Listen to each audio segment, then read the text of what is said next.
I think that's about it. If you want, we'll fire it up. This car requires no electricity to fire it other than the motor. You know, to start, to crank the starter motor.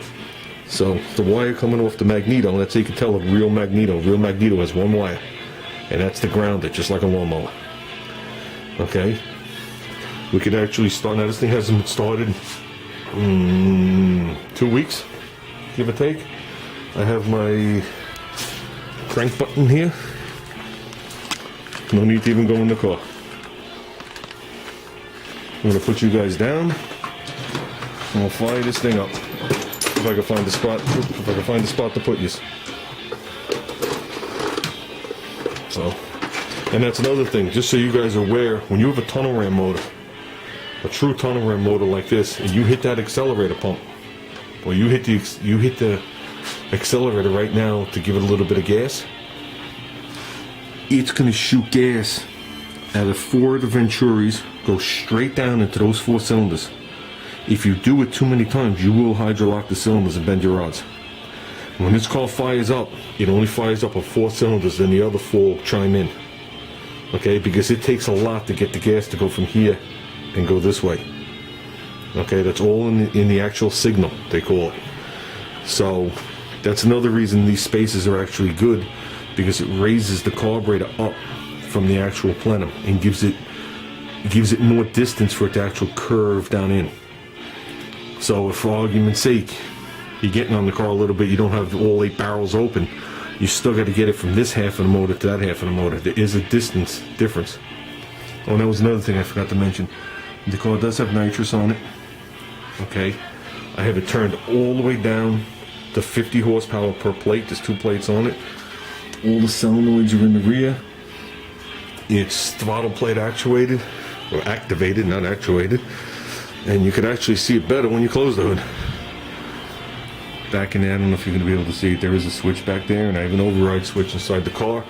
You guys have never seen the nitrous on this car in any of my videos. This car does not require it. The only reason I put it in is I had it on the single carburetor setup, and I just figured out why not just transfer it over. It's got 4 solenoids back there. I got it all plumbed in. People think I'm trying to hide it. I don't think I'm trying to hide it. I thought I installed it very neatly. So let's see if we can get this thing to kick off.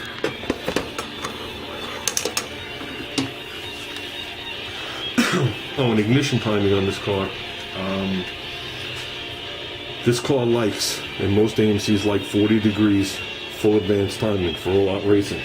I have it set at 36 degrees because of the compression ratio in this motor and the fact that I still have iron heads on it.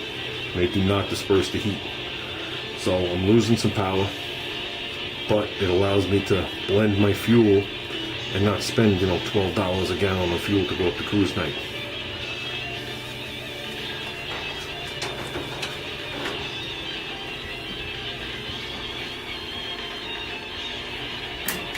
Whoops.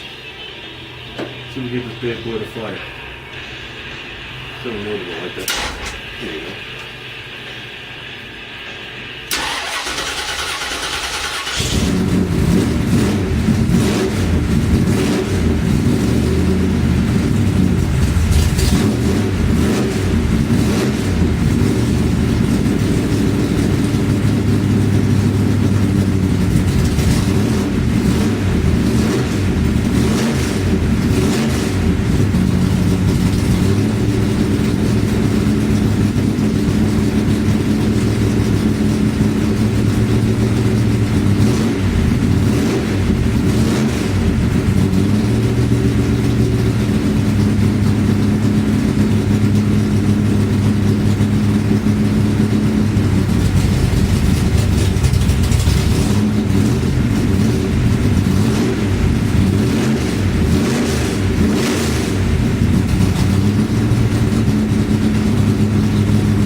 my neighbors already closed their doors. I wonder why.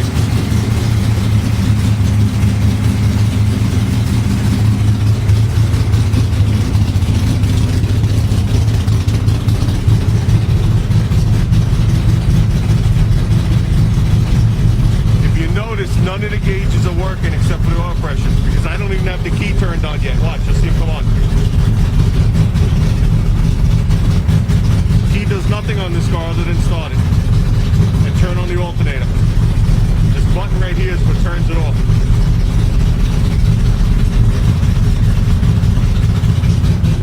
Mechanical tach.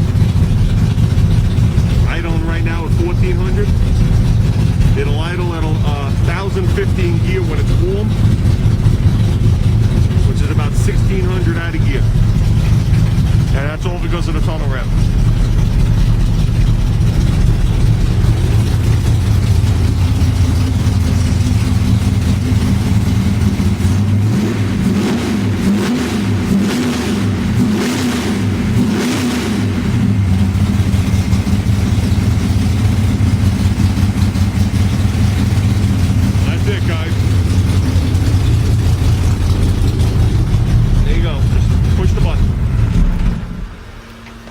I can't tell you how many times I've pushed that button and left the key on and walked away. See, I wire everything in.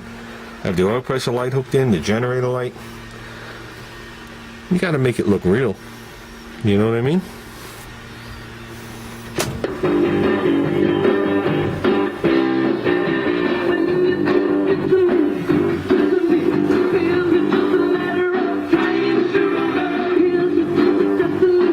Got my little white tape here. You line that straight up. When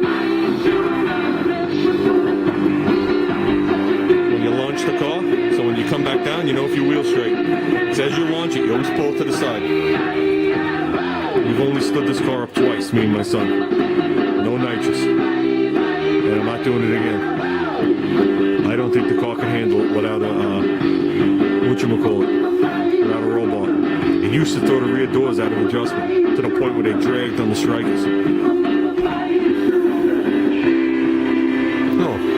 There you go. Blow all the crap off the walls.